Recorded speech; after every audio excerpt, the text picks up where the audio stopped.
Hadirin yang kami hormati, pengurus wilayah IPARI Provinsi Kalimantan Selatan berkomitmen penuh untuk terus mendukung, membimbing dan mengawal para duta PAI Award Kalimantan Selatan agar dapat berprestasi di tingkat nasional. Kita ingin para penyuluh dari Kalimantan Selatan tidak hanya sekedar ikut serta, tetapi benar-benar siap bersaing dan berprestasi.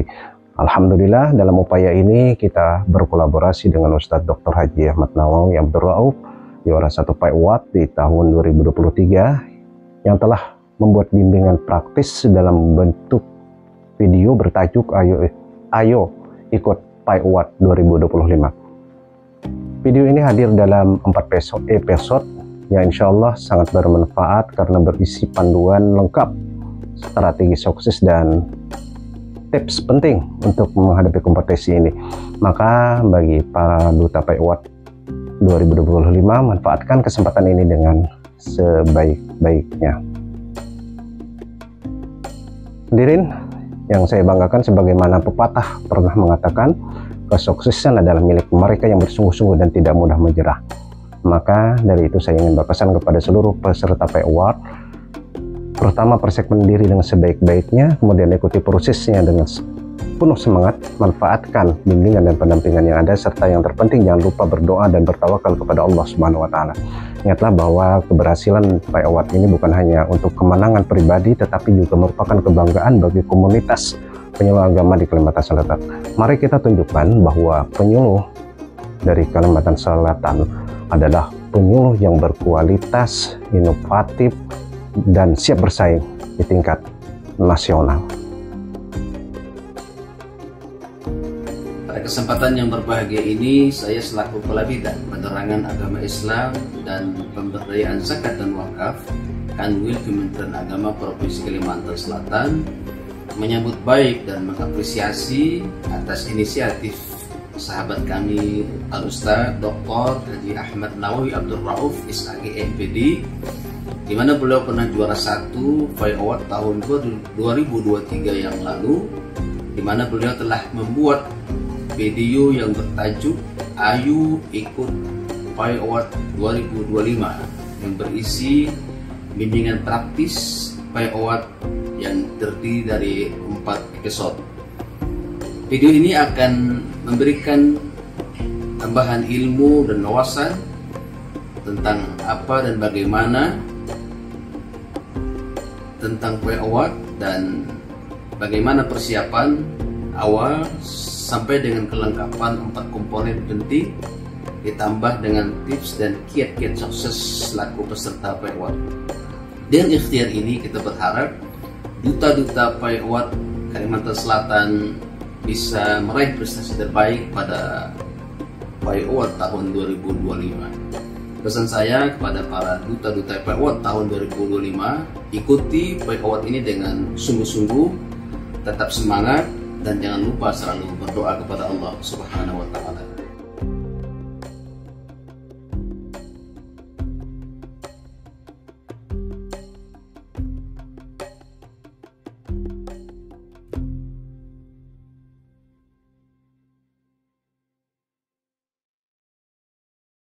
Assalamualaikum warahmatullahi wabarakatuh. A'udzubillahi minasyaitonirrajim. Bismillahirrahmanirrahim. Alhamdulillah, hamdan wa syukran lillah, salatan wa salaman ala rasulillah wa ala alihi wa sahbihi wa mawala. Asyhadu an la ilaha illallah wa asyhadu anna muhammadan abduhu wa rasuluh la nabiyya ba'da. Subhanaka la ilma lana illa ma 'allamtana innaka antal alimul hakim wa tub alaina innaka antat tawwabur rahim. La haula wala quwata illa billahil aliyil azim, amma ba'd. Para pemirsa, kawan-kawan sekalian penyuluh agama Islam dan penyuluh lintas agama di seluruh Nusantara, wabil khusus kawan-kawan penyuluh di Provinsi Kalimantan Selatan. Alhamdulillah wa syukurillah, dengan izin Allah kita bisa bertemu kembali pada episode yang kedua yang berkenaan dengan Ayo Ikut PAI Award tahun 2025. Program pemerintah ini merupakan salah satu cara pemerintah memberikan apresiasi dukungan, penghargaan kepada penyuluh yang sudah lama dan terus berkiprah, tentu dengan kreativitas, inovasi yang tiada henti, sehingga bisa menghasilkan kemanfaatan yang luar biasa kepada umat, bahkan kepada bangsa. Dan tentunya kemanfaatan ini kita dapatkan juga nilai pahala kualitasnya di sisi Allah Subhanahu wa Ta'ala. Oleh karena itu, penyuluh agama adalah bagian dari dakwah. Dan Fai Awad ada satu di antara bagaimana kita mengimplementasi kompetensi kita, kemampuan kita dalam rangka memberikan kemanfaatan yang banyak kepada masyarakat. Khairun nas anfa'uhum linnas. Nah, pada episode yang kedua ini kita ingin berbicara yang sangat teknis sekali. Ya, apa itu? Yang pertama adalah kita bicara tentang portofolio. Kemudian kita bicara tentang video. Kemudian kita bicara tentang karya tulis ilmiah. Dan kita bicara tentang presentasi. Nah, keempat macam ini memiliki bobot penilaian yang tidak boleh kita anggap enteng. Ya, mungkin ada yang nilainya 5, 10, 15, 20. Sampai persentase itu semua sempurna menjadi 100. Karena ini lomba, ya. Memang setiap lomba itu pasti ada kalah, mana itu sudah merupakan sunnatullah. Tapi mari kita berikan yang terbaik. Karena hasil tidak pernah mengkhianati proses. Proses yang kita jalani tahap demi tahap inilah yang akan memberikan sebuah pembelajaran. Kenang-kenangan manis, dinamika seorang Fai Awad dalam menuju puncak dari kemampuan dia melaksanakan pembawaan pribadinya, kemudian dia ikut dari tingkat kecamatan, kabupaten, provinsi sampai go nasional.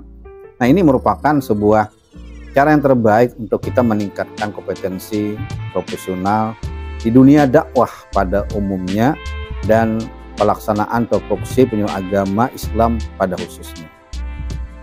Baik kawan-kawan dimanapun berada, khususnya yang tahun ini mungkin punya minat yang besar ingin ikut Fai Awad tahun 2025. Nah, tahun ini sesuai dengan keputusan Direktur Jenderal Bimas Islam nomor 131 tahun 2025 tentang petunjuk pelaksanaan pemilihan Fai Awad 2025, sebagaimana yang sudah di-share di media sosial, termasuk di grup-grup penyuluh agama di IFARI.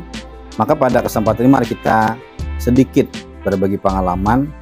Mudah-mudahan dengan berbagi pengalaman ini yang ikut termotivasi untuk sama-sama kita menyiapkan, memperbaiki diri. Dan yang tidak ikut mungkin siapa tahu nanti kapan, di mana, nah tahun berapa misalnya punya minat. Nah, kita sudah ada pengetahuan sedikit lah tentang apa itu Fai Awad dengan yang tahun ini 9 kategori. Luar biasa sekali. Jadi banyak peluang-peluang yang bisa kita pilih, konsentrasi kepeminatan kita yang harus kita angkat. Intinya adalah mari kita sebanyak-banyaknya memberi manfaat kepada umat. Nah, baik. Yang pertama adalah yang akan kita bahas dulu adalah masalah portofolio. Di buku saya yang tahun 2023 kemarin terbit, itu sebagian besar sudah saya tulis.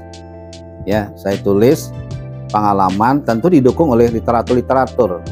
Karena saya menggunakan 3 prinsip. Jadi alamiah, ilmiah, dan juga ilahiyah. Nah, buku yang kita cetak tahun 2023 kemarin, pada saat kita pasca memperoleh anugerah juara 1 Fai Awad tahun 2023 kategori penegakan hukum, alhamdulillah saya pelan kemudian bergerak, terus kita nyusun, akhirnya terbitlah buku ini. Nah, yang pertama yang harus kawan-kawan siapkan menurut petunjuk itu adalah yang pertama masalah portofolio. Apa portofolio itu? Nah, di sini disebutkan bahwa Portofolio adalah kumpulan dokumen seseorang, lembaga, kelompok, organisasi, dan sejenisnya yang memiliki tujuan untuk mendokumentasikan perkembangan suatu proses dalam mencapai tujuan yang sudah ditetapkan. Nah, hubungan dengan PAI-Award ini adalah bahwa portofolio adalah profil penyuluh agama yang bersangkutan pada saat dia mengikuti perlombaan yang tahun ini dilaksanakan tahun 2025. Simpelnya begini kawan-kawan sekalian, PAI-Award itu sama dengan My Profile. Apa saja isi-isi dari profil itu? Nah, kebetulan pada tahun 2023 kami sudah menyusun portofolio dalam bentuk seperti ini.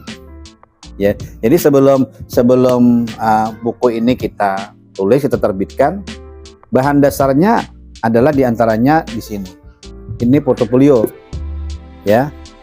Kawan-kawan bisa melihat portofolionya sedemikian rupa bentuknya. Ya, mungkin desain-desainnya boleh lebih beda-beda sedikit, tapi ya tidak jauh lah. Ya seperti inilah, sederhana saja. Tapi yang terpenting adalah isinya, isi dari portofolio. Nah, isi portofolio itu sebagaimana dilihat pada portofolio di sini. Di sini ada 4 aspek penilaian yang harus kita penuhi, kemudian kita hadirkan data fisiknya, kita bukukan, nanti kita kirim ke link sebagaimana diminta oleh panitia. Nah, yang ini ada 4. Pertama, portofolio itu harus berisi aspek penilaian. Misalnya adalah kualifikasi dan tugas pokok. Nah, di sini kan ada 4 ini. Yang pertama, kualifikasi akademik. Ya, apa jenjang pendidikan kita lah. Saya kira semua kita memiliki ini. Oleh karena itu sejak sekarang itu sudah harus kita siapkan. Nah, kemudian lagi frekuensi binaan. Nah, binaan ini tentu setiap kita tidak sama jumlahnya, ya, tidak sama frekuensi binaannya. Nanti frekuensi ini maksudnya kapan kita melakukan kegiatan, ya, bagaimana objeknya, apa peran kita, itu frekuensi. Nanti buatlah dalam bentuk tabel misalnya, ya, yang sederhana saja. Nah, di sana dibikin data. Kemudian di bawahnya sebelah kanan tertanda kita, kemudian mengetahui. Nah, waktu saya dulu di situ adalah Qasim Masjid Islam. Nanti silahkan kawan-kawan bisa melihat contoh yang lebih lengkap dari lampiran-lampiran yang ada pada kami misalnya. Ya, silahkan nanti berkomunikasi secara khusus melalui kontak person nomor HP kita. Kemudian jumlah binaan. Nah, jumlah ini kan variasi. Ya, paling tidak kita punya 4 lah, lebih silahkan. Nah, kebetulan saya memiliki binaan itu yang variasi, ada yang umum, ada yang khusus, ya. Nah, kalau yang umum itu misalnya taklim, kalau khusus itu misalnya seperti lapas atau rumah sakit, ini klasifikasinya khusus. Nah, itu juga dibikin tabel nanti di bawah sebelah kanan bawah kita sebagai penyuluh, di sebelah kiri atasan kita. Dalam ini adalah Qasim Masjid Islam. Kemudian berikutnya isi portofolio kualifikasi dan tugas pokok adalah laporan bukti bimbingan dan penyuluhan selama 2 tahun terakhir. Ya, bahasa kita dulu kan di P3, nah sekarang SKP lah. Ini harus dihadirkan. Dan ini sifatnya wajib. Tidak boleh, tidak, harus ada ini. Harus ada. Nah, itu pun juga sudah kami berikan contoh di ini yang seperti yang kami buat ini.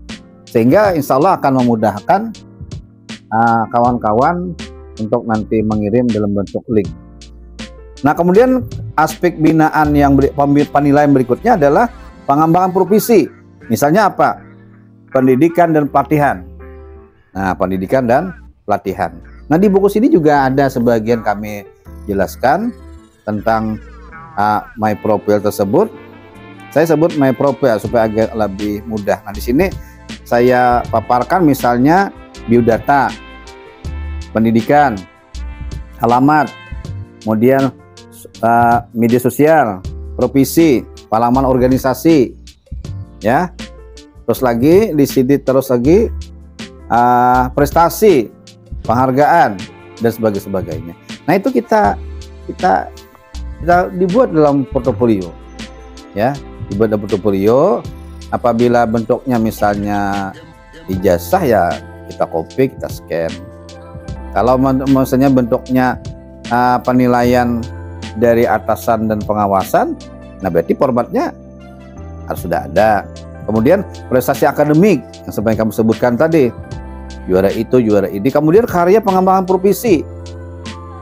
Apa contohnya? Nah, mungkin di antara Bapak Ibu ada yang menerbitkan buku misalnya, atau menyadur, atau menerjemahkan dan sebagainya. Nah ini adalah aspek penilaian pengembangan profesi, dan itu masuk di portofolio.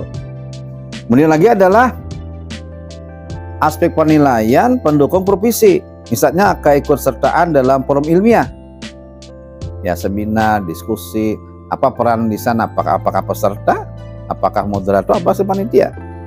Nah itu bentuk leader fisiknya apa? Ya sertifikat atau piagam misalnya. Kemudian yang lainnya memiliki sertifikasi profesional. Nah, profesional yang keprofesian. Nah saya kira kawan-kawan sudah memahami ini. Tinggal nanti bagaimana kita mengumpulkan data ini yang tersusun dengan rapi dan baik. Kemudian lagi adalah penghargaan dari berbagai lembaga. Nah, lembaga yang memberikan penghargaan kita dalam bentuk apa? Ya biasanya sertifikat atau piagam. Kemudian penghargaan dari berbagai lembaga, nah, seperti yang saya sebutkan tadi, memiliki sertifikasi profesional. Yang terakhir dari portofolio aspek penilaian adalah publikasi, profil, dan tanggapan publik. Misalnya publikasi profil penyuluh agama Islam. Jadi dipublikasikan tentang kegiatan-kegiatan kita, bisa dalam bentuk foto misalnya, atau dalam bentuk video misalnya. Tapi ini belum bicara video yang salah satu komponen tadi, belum. Ini khusus publikasi profil tanggapan publik, ya. Kemudian yang berikutnya adalah tanggapan publik testimoni.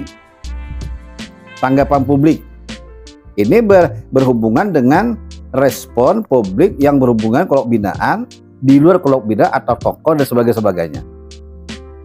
Kemudian lagi adalah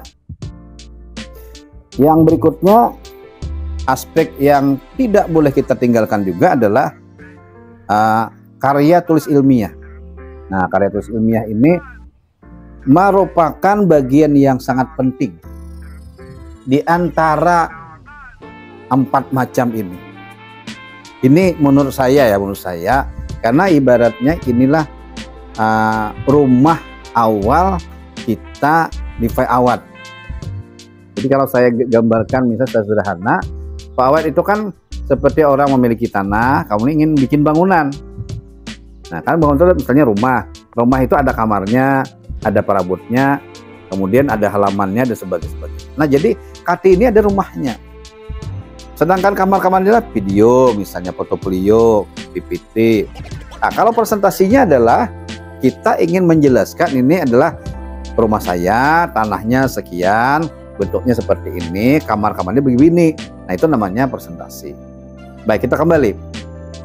Nah, karya tulis ilmiah ini pada tahun ini kalau kita melihat dari contoh yang sudah disampaikan dan disebarkan dari keputusan Kep Direktur Jenderal Islam nomor 131 tahun 2025 tentang petunjuk pelaksanaan pemilihan Pak Awad tahun 2025, khususnya berkenaan dengan sistematika penulisan karya tulis ilmiah.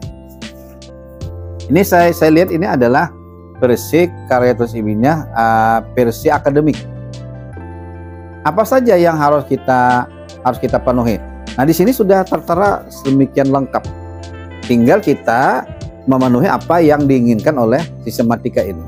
Ini kan ada halaman judul, abstrak, pendahuluan, kajian pustaka, metodologi, hasil penelitian pembahasan, kesimpulan dan juga syarat.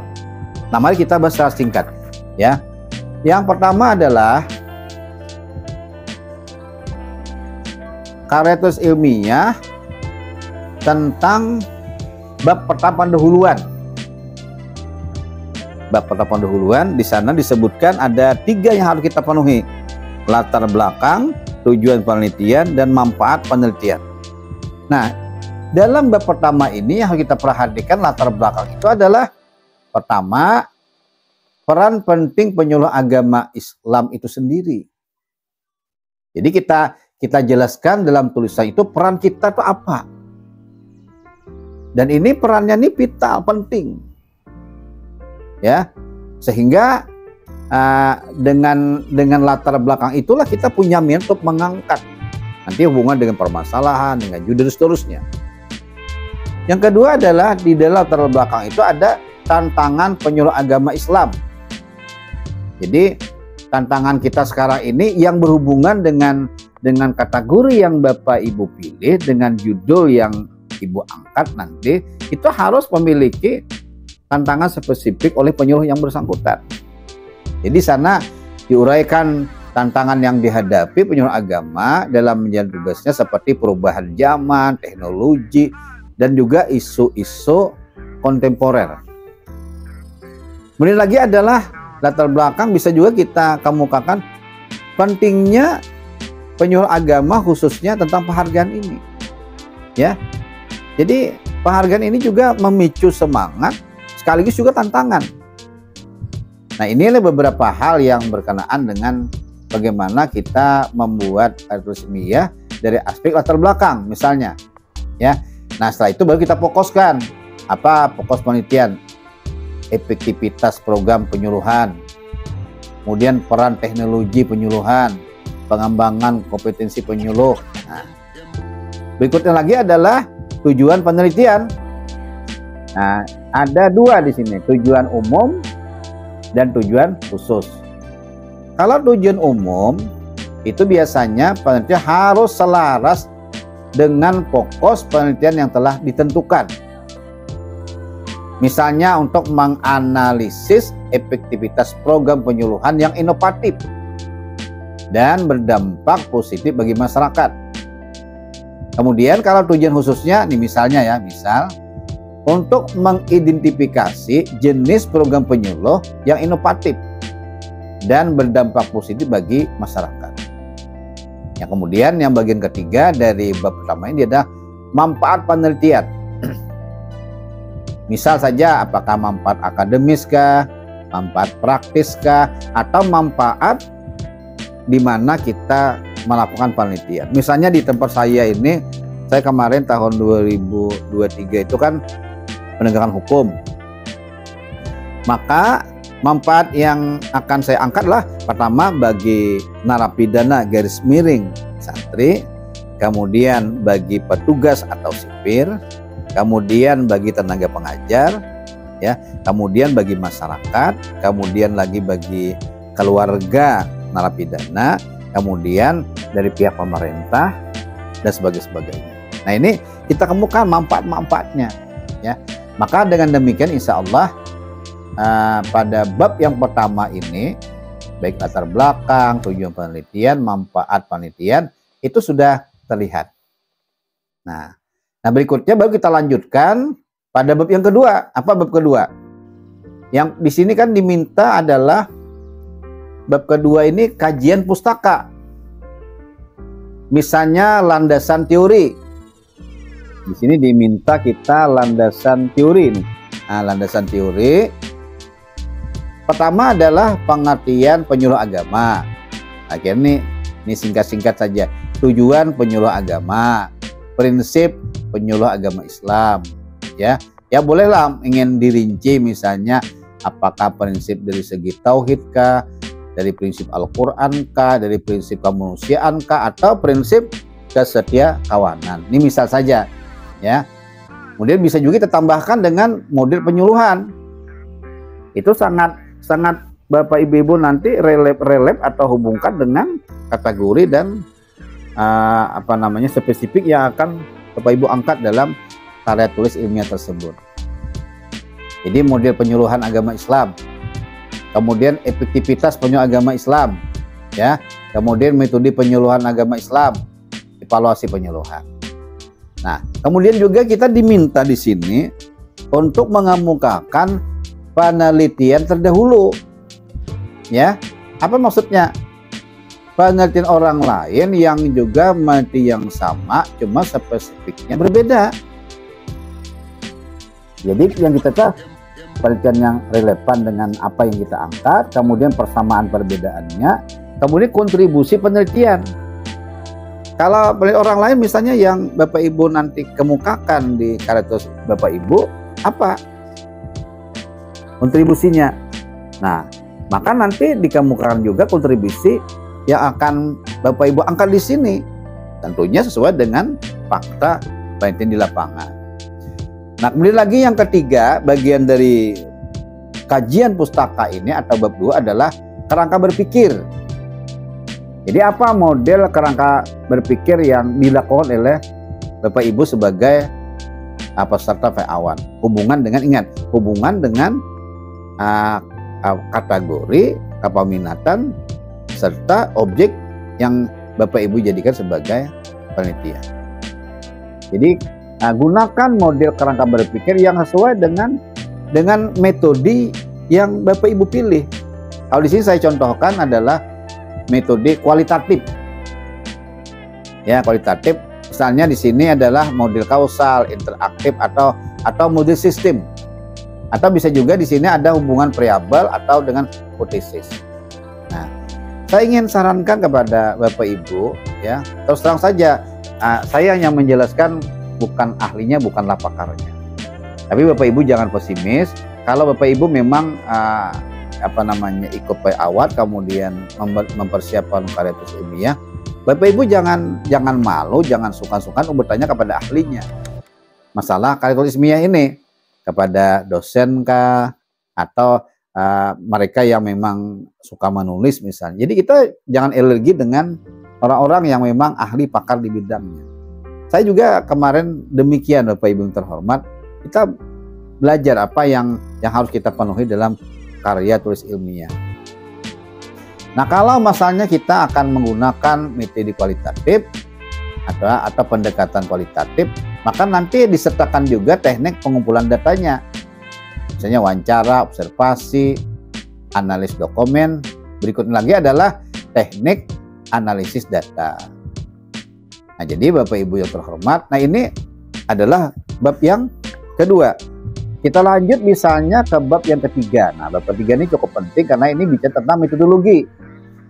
Di metodologi ini minimal kita akan bicara tentang pemilihan metode, lokasi dan konteks penelitian, kemudian instrumen penelitian, teknik pengumpulan data, dan teknik analisis data. Nah, misalnya seperti ini, ya. Bapak Ibu menggunakan metode kualitatif. Maka pelajarilah metode kualitatif dan bertanya kepada orang yang paham tentang metode kualitatif ini. Tapi kalau Bapak Ibu sudah punya pengetahuan dasar tentang metode ini, saya kira lanjut saja. Tinggal kita melanjutkan penelitian-penelitian yang mendukung karya tulis ilmiah ini. Jadi, nah berikutnya lagi adalah lokasi dan konteks penelitian. Lokasi penelitian yang relate dengan topik penelitian Anda. Lembaga kah, instansi kah, kelompok binaan kah, atau masyarakat binaan kah, seperti itu. Misalnya saya contohkan, saya kemarin objeknya adalah lapas, dalam hal ini pondok pesantren, dalam ini adalah narapidana. Nah, saya sering menyebutnya narapidana itu dengan sebutan santri. Nah, ini merupakan objek kita, objek penelitian dan juga tempat kita meneliti. Nah, kemudian instrumen penelitian, ya, kemudian teknik pengumpulan data, ada wawancara mendalam, ada observasi partisipatif, analisis dokumen, atau mungkin menggunakan teknik lain, ya. Misalnya saya pernah menggunakan teknik focus group discussion atau FGD. Nah, ini bisa juga. Kemudian lanjut dengan teknik analisis data, ya. Nah, ini beberapa hal yang berkenaan dengan bab 3 metodologi. Baik, kita lanjut lagi. Kemudian bab yang keempat adalah berkenaan dengan hasil penelitian dan pembahasan. Jadi hasil penelitian pembahasan ini adalah untuk pembahasan ini merupakan inti dari karya tulis kita. Ya, ini intinya nih. Inilah kita ingin membongkar apa yang selama ini kita teliti, kita buktikan dalam bentuk tulisan, dan kita buktikan dalam bentuk fakta di lapangan. Misalnya kalau saya meneliti karya tulis ilmiah berhubungan dengan narapidana santai dengan kategori penegakan hukum misalnya, nah berarti saya harus memberikan hasil penelitian pembahasan itu betul-betul fakta ilmiah alamiah, bisa dibuktikan baik tertulis maupun di lapangan. Lokasinya mana, yang teliti siapa, bagaimana perubahannya, bagaimana hasilnya, dan sebagainya. Nah, jadi di sana adalah pada bab yang keempat ini hasil penelitian dan pembahasan. Yang pertama hasil penelitian, isinya adalah deskripsi data, analisis data, kemudian temuan utama. Kemudian pembahasan adalah interpretasi hasil penelitian dalam konteks teori dan tujuan. Bagian ini merupakan inti karya tulis kita. Kita harus menginterpretasikan hasil penelitian dalam konteks teori yang kita gunakan dan bersesuaian dengan tujuan penelitian yang kita buat. Misalnya hubungan dengan teori, hubungan dengan tujuan, kemudian diskusi, analisis, dan keterbatasan penelitian itu perlu juga kita kemukakan.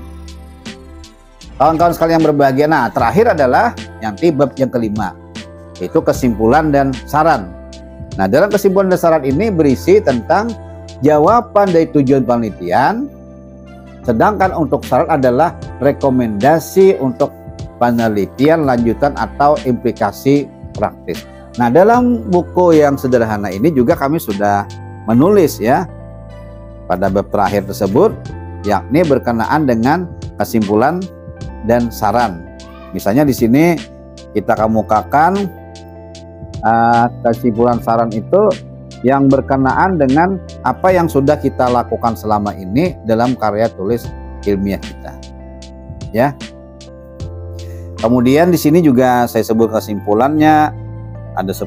Ini diantaranya adalah peran nyata penyuluh agama Islam Kemenak Kabupaten Nusa Utara mendapatkan kepercayaan yang strategis dalam melaksanakan tupoksi penyuluh agama Islam fungsional, yaitu kelompok sasaran binaan khusus pada lembaga pemasyarakatan berbasis pesantren, dan seterusnya sampai 10. Saya juga mengemukakan di sini ada rekomendasi pertama bagi pondok pesantren atau Bahlabs Amontai, kemudian bagi pemerintah pusat, Kementerian Agama, Kemendikbud dan Kemenhumkam, kemudian lagi di sana bagi perguruan tinggi, media sosial, dan instansi yang lain. Nah, inilah yang berkenaan hubungannya dengan karya tulis ilmiah. Nah, jadi dengan kita berada pada bab yang terakhirnya atau bab yang kelima, kesimpulan dan saran, maka secara garis besar kita sudah selesai memaparkan hasil penelitian kita, kemudian fakta di lapangan dalam bentuk tulisan. Tinggal nanti kita bagaimana kita mempresentasikan di depan dewan juri, kemudian mulai kita dukung juga dengan PPT atau PowerPoint, maka insya Allah ini akan memberikan dampak yang luar biasa.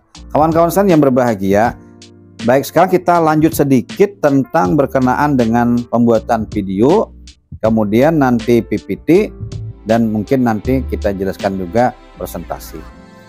Tetapi untuk tahap ini saya kira kita cukup membahas dulu portofolio dan karya tulis ilmiah. Insya Allah nanti pada episode yang berikutnya kita akan bahas sedikit tentang video, kemudian PPT, dan sekaligus juga kita akan bahas tentang presentasi. Para kawan-kawan sekalian yang berbahagia, nah mudah-mudahan Episode yang kedua ini yang berkenaan dengan komponen penilaian PAWAD yang saya sebutkan di atas tadi, apakah itu portofolio yang sudah kita bahas, kemudian karya tulis ilmiah, nanti kita sambung dengan video, kemudian juga presentasi. Insya Allah dengan keempat unsur ini kita sudah memenuhi persyaratan. Tapi jangan lupa kawan-kawan, ini harus kita membuat dengan rapi sesuai dengan aturan yang diberlakukan oleh Juklak tersebut, ya. Jadi sekecil apapun yang kita lakukan, betul-betul kita lakukan dengan tahapan-tahapan yang baik lah. Insya Allah akan mendapatkan hasil yang baik. Hasil yang baik itu tentunya adalah hasil yang kita sudah berusaha dengan sebaik mungkin. Maka tentu kita harus punya semangat yang tinggi. Dulu saya punya slogan semangat lah, sebagaimana yang sering diutarakan, haram menyerah wajah sampai ke puding. Jadi dapat semangat, bagi waktu dengan baik, kemudian kita berusaha, kita berikhtiar. Itulah bagian dari tawakal kita kepada Allah Subhanahu wa Ta'ala. Saya kira ini yang bisa kami sampaikan untuk episode yang kedua ini. Insya Allah umur panjang, waktu ada, kita bisa bersua kembali pada episode yang ketiga, yakni insya Allah nanti kita bahas tentang video, kemudian PPT, garis miring, presentasi, dan kalau ada juga waktu nanti kita akan sisipkan juga bagaimana kita melakukan uji publik. Uji publik itu dua, ada internal, ada eksternal. Nah ini juga dalam rangka menyiapkan seoptimal sebaik mungkin kawan-kawan yang mengikuti PAWAD. Mudah-mudahan yang ikut tahun ini lancar, berkah, juara, dan bisa go nasional. Demikian, wallahu a'lam bishawab. Wallahul muwaffiq ila aqwamit thoriq. Assalamualaikum warahmatullahi wabarakatuh.